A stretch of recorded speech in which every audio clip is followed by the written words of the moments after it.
badda Kariibiyaanka qoys faraxsan ayaa fasax cajiib ah ku wada qaadanaya doon raaxo oo weyn. hooyada oo la yidhaahdo Julia ayaa badda u boodaysa si ay u dabaalato. intay isdejinayso waxay dareemaysaa waxyaab leh. waxba ma arki karto waxayna isleedahay waa dhalanteed. ilbiriqsiga kadib dareenkii ayaa soo laabanaya. tani waxay gelisay walaac waxayna bilowday inay u dabaalato dhanka doonta. si lama filaan ah wax baa lugta ka jiidaya waxayna bilowday inay qaylo dhaan u yeerato. gabadheeda kaasi ma maqli karto sababtoo ah waxay xidhan tahay sameecadaha dhegaha halka ninkeeda Tom iyo wiilkeeda Ben ay ku mashquulsan yihiin kalluumaysiga. Julia waxay ku dhibtoonaysaa inay biyaha dushooda joogto. qayladuna waa ay ku adkaanaysaa sababtoo ah biyaha afka ka gelaya. wax yar kadib Tom ayaa ogaaday inuusan arkin Julia muddo wuxuuna bilaabay baadi goob ilaa uu ugu dambayntii arkay xaaskiisa oo khatar ku jirta. Tom ayaa doontii u dhoweeyey Julia wuxuuna u booday biyaha. isagoo si dhaqso ah u gaaray xaaskiisa ayuu kor u hayay si aysan u qaraqmin. wuxuu dib ugu dabaashay doonta carruurtiina waa ay ka caawiyeen inay soo fuulaan. qoysku waxay u tacsiyadeeyeen Julia oo aan garanayn waxa dhacay waxayna istustay inay ahayd hirarka badda. habeenkaas qoysku waxay u dabaaldegayaan dhalashada Ben iyagoo wata hadiyado iyo keeg. kaasi waxay wicitaan ka helaysaa saaxiibkeed waxayna u baxaysaa dibadda iyadoo wadata labtobkeeda si ay si qarsoodi ah ula hadasho. wuxuu tusayaa daruuro waaweyn oo onkod leh oo magaalada dul yimid ka hor intaanay muuqaalku ciladoobin oo istaagin. kaasi waxay u cararaysaa qoyskeeda si ay ugu sheegto waxa dhacay. laakiin Tom ayaa ku doodaya inay dhulka ka fog yihiin. xilligaas waxay maqlayaan dhawaaq. markay dibadda u baxeenna waxay arkeen koox nibiryo ah oo maraya. Tom ayaa sharaxaya in nibiryadu raacaan jihada dhulka laakiin marka duufaanadu dhacaan nibiryada wareersan ay raacaan duufaanka ilaa xeebta. si lama filaan ah doontii ayaa ruxmaysa taas oo ka dhigaysa in Ben uu dhaco.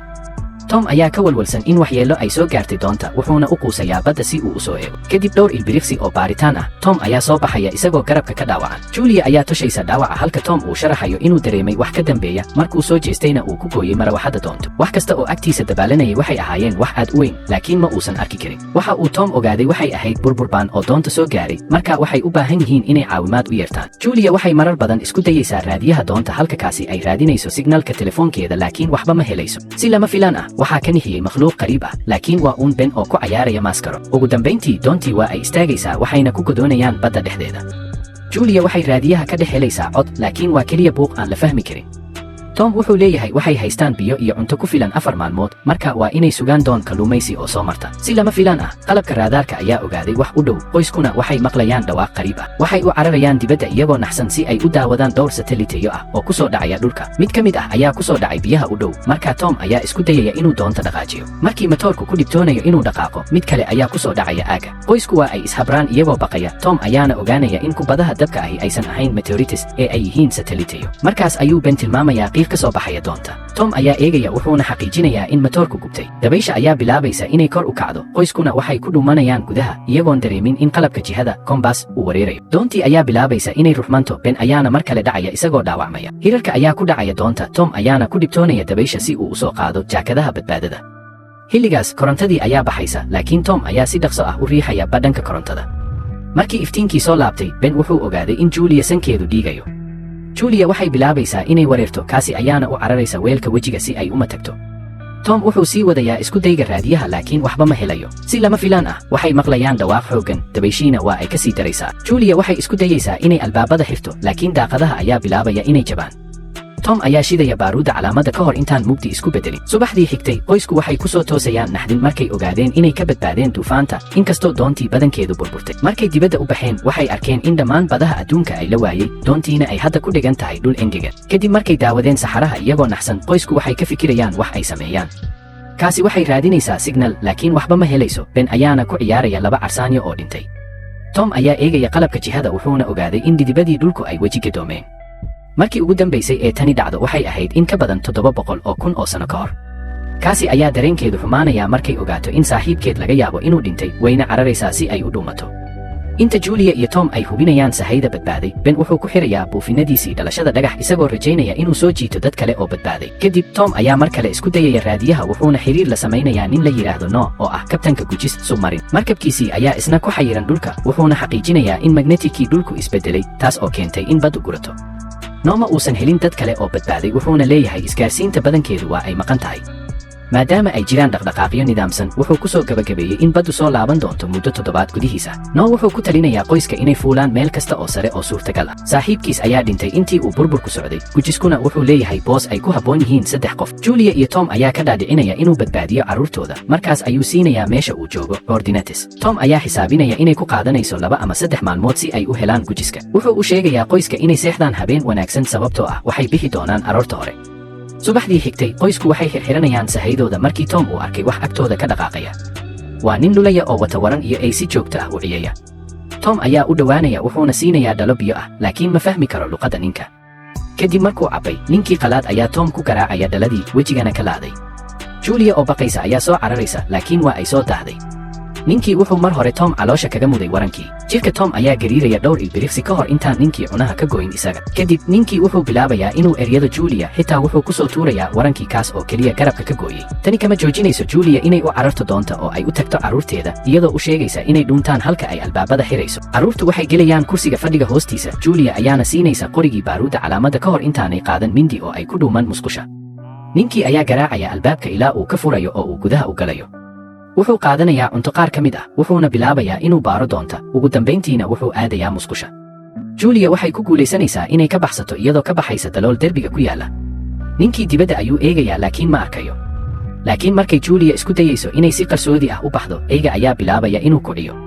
Si lama filaan ah, eyga ayaa ku boodaya dhulka, taas oo ku qasbaysa Julia inay mindi ku disho. Ninkii qalaad ayaa maqlaya oohinta eyga, markuu arkay jirkiisana aad ayuu u naxayaa. Dhanka kale Julia waxay si qarsoodi ah u dhex maraysaa doonta, waxayna ku fuulaysaa korka si ay daaqadda jabtay uga gasho gudaha. Nasiib darro, ninkii ayaa ka hor arkaya, wuuna ku dhuftay.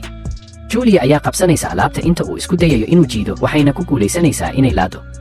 Kadib ninkii ayaa gacanta ka istaagaya si ay mindida u tuurto.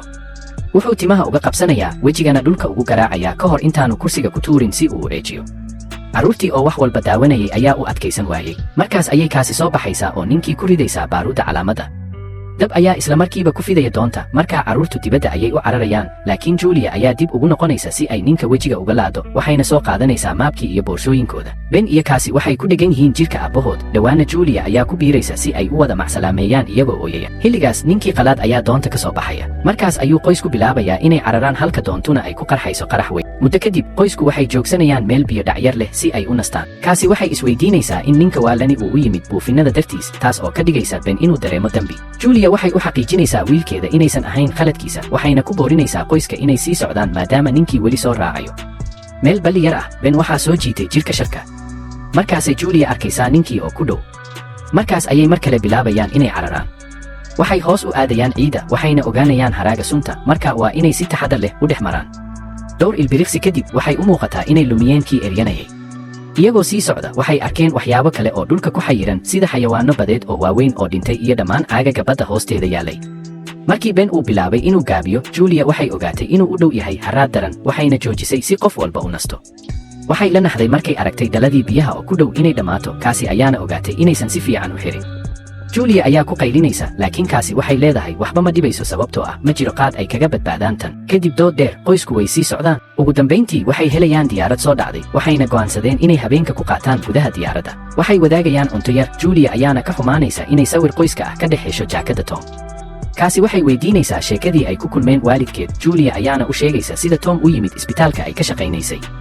Habeenkii kaasi waxay ka baxaysaa diyaaradda. Si lama filaan ah, ninkii qalaad ayaa dhabarka kaga yimid, laakiin Julia ayaa ku boodaysa, waxayna ku celcelinaysaa mindida iyadoo ka xanaaqsan dhibka uu geystay. Kaasi ayaa ku caawinaysa inay istejiso iyadoo habsiinaysa. Subaxdii xigtay waxay arkeen carsaanyo ka soo baxaya afka ninka dhintay. Dhowr saacadood kadib, Julia iyo kaasi waxay istaagayaan inay maabka eegaan, laakiin Ben ayaa iska sii socda. Xitaa markay Julia u sheegto inuu istaago, wuxuu si quus ah wejiga u gelinayaa balli si uu u cabo biyaha, laakiin Julia ayaa dib u soo jiidaysa, iyadoo sharaxaysa in biyaha aan la aqoon ay jiran karaan isaga. Qoysku way sii socdaan iyagoo madaxa u daboolaya si ay uga difaacaan qoraxda gubaysa. Ben wuxuu bilaabayaa inuu wareero, markay heleen kuraas duug ah, Julia iyo kaasi waxay u isticmaalayaan inay gabaad ka dhigtaan. Julia waxay Ben siinaysaa irbad daawo ah, waxayna isku raaceen inay habeenkaas halkaas joogaan. Aroortii hore Julia ayaa soo toosaysa sababtoo ah waxay maqlaysaa dhawaaq qariib ah. Waxay u baxaysaa dibadda si ay u baarto, waxayna la naxaysaa markay aragtay carsaanyo badan oo soo dhowaanaya. Julia ayaa carruurta soo toosinaysa, qoyskuna waxay bilaabayaan inay cararaan. Waxay u cararayaan markab weyn oo xamuul ah. Waxay ogaadeen in 3 badmaax ay weli nool yihiin. Haweenayda ayaa rabta inay caawiso, laakiin labada nin ayaa diidaya, waxayna ku dhuumanayaan qaadanayaan konteenar ay xiranayaan si ay qoyska uga ilaaliyaan. Carsaanyadii ayaa ku dhow, markaa Julia waxay carruurta ka dhigaysaa inay konteenarka korkiisa fuulaan. Markay iyaduna bilaabayso inay fuusho, carsaanyadii ayaa bilaabay inay lugta ka qaniinaan. Carruurta ayaa ka caawinaya hooyadood inay kor u soo baxdo. Dalool ku yaala konteenarka ayaa carsaanyadii gudaha u geliyey, waxayna dileen shaqaalihii markabka. Kadib Julia waxay xiraysaa dhaawaca lugta, wayna suuxaysaa. Muddo kadib waxay ku soo toosaysaa duufaan ciid ah, waxayna is aragtay iyadoo keligeed ah. Way argagaxaysaa markay hoos u soo degayso si ay carruurteeda u raadiso. Markay maashay qaylada hooyadeed, Cassie ayaa si dhaqso ah u soo laabanaysa, waxayna sharaxaysaa inay u baxeen inay caawimaad raadiyaan laakiin aysan cidna helin. Kadib waxay la midoobayaan. Julia waxay isticmaalaysaa qalabka dabka ee Tom si ay u gubto dhaawaca, taas oo ah mid aad u xanuun badan. Markay duufaantu dhammaatay, qoysku waxay konteenar kale ka helayaan dhalooyin biyo ah. Kadib waxay helayaan raadiye iyo qori. Julia waxay u yeertaa Noah waxayna u sheegaysaa inay lumisay maabkii. Noah wuxuu sheegay inay weerareen makhluuqyo ka soo baxay badda hoosteeda.